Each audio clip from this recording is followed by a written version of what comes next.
Bana, ogopa matapeli. Leo Ozzy nakuletea maisha halisi ya chuo. Nipo na mwanetu it is Chief 27. Huyu hapa. Mambo vipi ndugu yangu? Poa kabisa. Nakwaje mwanangu? Shwari. Mwaka ngapi hapo? Ni mwaka wa kwanza baada. Okay, leo tunataka kutupeleke moja kwa moja kwenye uhalisia wa maisha. 5000 kimaisha ya chuo kwa 2 maisha ya chuo. 5000 unaitumiaje na kuna survive?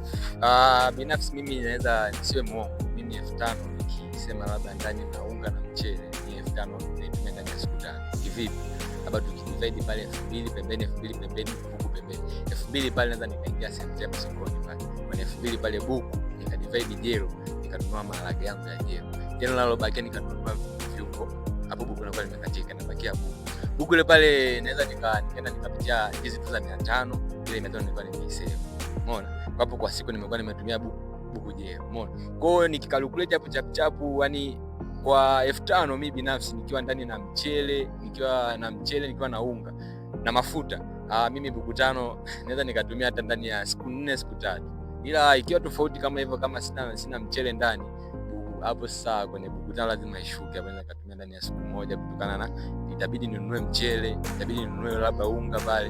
Kwa unakuta 5000 ile pale itakaa sawa sana siku 3, tena siku itakaa ndani ya siku 2 au siku 1 kabisa. Kwa hapo unajibana bana au ndo uhalisia wa maisha yenyewe? Yani kwa sababu nipo mwenyewe, sio kwamba najibana bana kwa life la ilika, sio kwamba tunaweza kusema life tough sana kama labda tuko na Dar au tuko na Mwanza au Arusha.